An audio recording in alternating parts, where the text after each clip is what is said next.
Guys पूरे देश भर में कोरोना का सेकेंड वेव जो है उसका लहर आसानी से देखा जा सकता है, फील किया जा सकता है, क्योंकि पर डे इस वक्त जो केसेस देखने को मिल रहे हैं वो 35,000 से भी ज्यादा केसेस देखने को मिल रहे हैं, जो कि बहुत ही चिंताजनक है। अकेले महाराष्ट्र का अगर हम बात करें तो पर डे 126% की दर से कोविड केसेस में इंक्रीज हुआ है। ये चिंताजनक खबर है।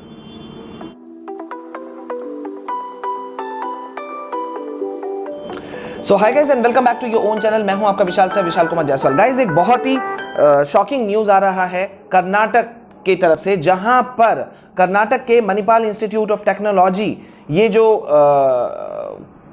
कैंपस है, ये पूरे कैंपस को कंटेनमेंट जोन घोषित कर दिया गया है। 59 स्टूडेंट्स कोविड पॉजिटिव पाए गए हैं। ये पूरी आंकड़ा जो है निकल करके आया है। ये मार्च 11 से मार्च 16 के बीच में ये 59 स्टूडेंट्स कोविड पॉजिटिव पाए गए हैं। और इस पूरे जो उडुपी डिस्ट्रिक्ट एडमिनिस्ट्रेशन है वहां का कर्नाटक में, उन्होंने Manipal institute of technology campus को कंटेनमेंट जोन घोषित कर दिया गया है। और अभी जो मूवमेंट है स्टूडेंट्स का हॉस्टल में, और जो भी बच्चे वहां पढ़ रहे थे कैंपस में, उनको रेस्ट्रिक्ट कर दिया गया है for a period of 2 weeks.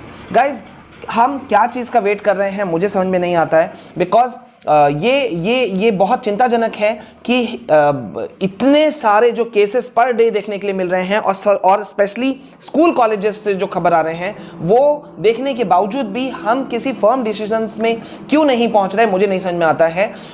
अगर हम कई अदर फॉरेन कंट्रीज की बात करें तो वहां पे साफ साफ देखा जा रहा है। अभी मैं आपको इंग्लैंड का खबर दे दूं, जहां पे मात्र 3 से 4 हजार का केसेस देखने को मिला, और जैसे ही मिला वहां पे सारे एग्जाम्स को कैंसिल कर दिया गया फॉर फर्दर इंफॉर्मेशन, जब तक टिल फर्दर इंफॉर्मेशन, जब तक अगला इंफॉर्मेशन नहीं आता है। लेकिन हमारे यहां पे हम ऐसा कुछ क्यों नहीं कर सकते? ऑनलाइन एग्जाम्स, ऑनलाइन क्लासेस विदेशों में ये बहुत ही आम बात है, लेकिन हमारे देश में अभी तक इसके लिए कोई स्ट्रैटेजी नहीं बन सका, जबकि 1 साल हमने पूरा ऑनलाइन क्लासेस का समय देखा है। और आप लोगों को अगर याद होगा, जो भी हमारे पुराने सब्सक्राइबर्स हैं, आप लोगों को याद होगा कि करीब 8 महीना पहले जुलाई अगस्त के बीच में मैंने इस बात को बहुत ही ज्यादा रेज करने का कोशिश किया था। हमने हैशटैग से एक मूवमेंट भी शुरू किया था, जिसमें हमने इस बात को जोर दिया था कि जितने भी देश भर के स्कॉलर्स हैं, एक्सपर्ट्स हैं, जो एजुकेशन डिपार्टमेंट से जुड़े हुए सीनियर ऑफिशियल्स हैं, मिनिस्टर्स हैं, वो जुड़े और इस पे एक आउटकम लेकर के निकले कि ना सिर्फ कोविड के समय, बल्कि अगर इस तरह का कोई और भी महामारी आता है तो हम कैसे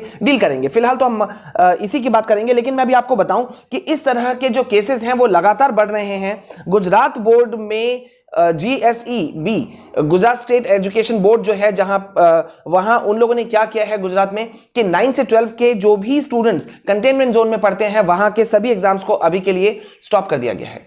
मतलब उन बच्चों को एग्जाम्स बाद में लिया जाएगा। अब यहां पे बड़ी बात है कि इतने बड़े पैमाने पे निकल रहे हैं, क्या इन बच्चों को जनरल प्रमोशन नहीं दिया जा सकता? जैसे कि तमिलनाडु ने बहुत ही अच्छा डिसीजन लिया, लेकिन कोई दूसरा राज्य अभी तक इसमें आगे फर्दर स्टेप बढ़ाने के लिए तैयार नहीं है।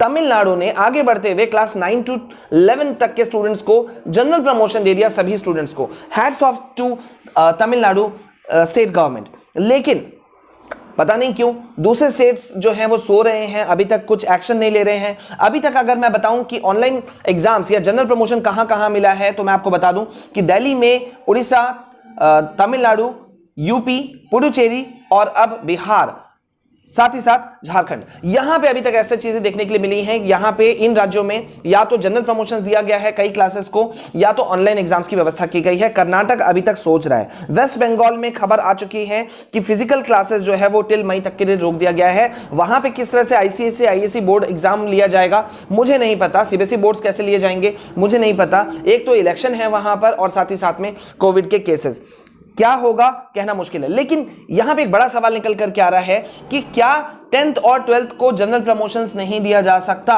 जैसे कि पिछली बार भी दिया गया था छत्तीसगढ़ में, इस बार दिया गया तमिलनाडु में। एक बड़ा सवाल है, आप लोग मुझे कमेंट सेक्शन में करके बताओ कि आप लोगों का क्या ओपिनियन है। क्या सिर्फ ये 1 साल को अगर हम कुछ ऐसा क्राइटेरिया बनाएं जिसपे कि बच्चों का भी फ्यूचर कहीं से ऑब्स्ट्रक्ट ना हो, कहीं से फंसे नहीं, और जो नॉर्म्स हैं उसको भी हम लोग फुलफिल कर सकें, क्यों इस पे सोचा नहीं जा पा रहा है अभी तक, जबकि ये इतना सीरियस इशू बन चुका है। पर डे जो केसेस हैं वो लगातार कई गति से बढ़ रहे हैं। देश में दूसरे लॉकडाउन की स्थिति बन गई है। देश के कई राज्य, महाराष्ट्र, पंजाब, केरल, गुजरात, तमिलनाडु, कर्नाटक, दिल्ली, एमपी, सब जगह अगर हम लोग देखें तो यहां पे लॉकडाउन की स्थिति है। कई राज्यों में तो कई जगहों पर कर्फ्यूज भी जारी कर दिया गया है, धारा 144 लागू कर दी गई है, लेकिन उसके बावजूद भी स्थिति कंट्रोल में नहीं आ रहा है, क्योंकि साफ सी बात है लोगों ने सावधानियां जो है वो बरतना बंद किया। और साथ ही साथ इलेक्शंस वगैरह वगैरह बहुत सारी चीजें ऐसे हैं जिन पे पॉइंट आउट किया जा सकता है, लेकिन अभी हमारा मुद्दा वो नहीं है। आज मणिपाल इंस्टीट्यूट का खबर आया 59 कोविड पॉजिटिव का। कुछ समय पहले वाशिम से खबर आया था जहां पे पूरे हॉस्टल को कंटेनमेंट जोन बनाया गया था, 229 स्टूडेंट वहां मिले थे। करनाल हरियाणा में 57 स्टूडेंट्स कोविड पॉजिटिव मिले थे। हरियाणा से 24 फरवरी को 629 students Covid positive. 629, can you believe, 629। अब यहां पे ये जो डेटा फिगर्स हैं, क्या ये इसकी तरफ इशारा नहीं करते कि भाई हमें सारे एग्जाम्स के लिए एक बार बैठ के सोचना चाहिए कि किस तरह से कंडक्ट किए जाएं। बात यहां पे ये नहीं है कि बच्चे एग्जाम देना नहीं चाहते, बात ये है कि बच्चों की सेफ्टी का मामला है, सुरक्षा का मामला है। अगर एक बच्चे के लाइफ पे भी कोई इफेक्ट पड़ जाए तो मेरे ख्याल से बहुत खराब डिसीजन होगा और हम पर अफसोस हो जाएगा कि हमने कुछ समय रहते क्यों नहीं किया। अगर कानून की भी बात करें तो कानून का कहना है कि 100 गुनहगार भले ही बच जाएं, लेकिन एक जो बेगुनाह है उसको सजा नहीं मिलनी चाहिए। तो आपका क्या ओपिनियन है मुझे कमेंट सेक्शन में जरूर बताइए। हम आपके लिए लेटेस्ट अपडेट लेकर आ रहे हैं हर बोर्ड से, ना सिर्फ सीबीएसई बल्कि ICSE, ISC board, other state board जितने भी हैं, हम उससे लेटेस्ट अपडेट्स जो भी हैं पूरे ऑथेंटिसिटी के साथ आप तक पहुंचा रहे हैं। और आप लोगों का सहयोग हमें बहुत बहुत बहुत बहुत बहुत ज़्यादा चाहिए। हम आपके लिए तभी कुछ कर सकते हैं जब आप हमारे चैनल को फेवर करें, सपोर्ट करें। जिस भी सोशल मीडिया प्लेटफॉर्म पर हैं आप हमें रिकमेंड कर सकते हैं। तो अब तक अगर आपने हमारे चैनल को सब्सक्राइब नहीं किया तो जरूर कीजिए। साथ ही साथ हमारे अदर चैनल फॉर स्टडीज और माई सीबीएसई गाइडलाइन को भी सब्सक्राइब जरूर कीजिएगा। लिंक जो है चैनल के वो डिस्क्रिप्शन में आपको मिल जाएंगे। ट्विटर और टेलीग्राम पे भी मुझसे जरूर जुड़ें। तो बने रहिए मेरे साथ में, मिलते हैं नेक्स्ट अपडेट के साथ में। This is all from my side. जय हिंद, जय भारत।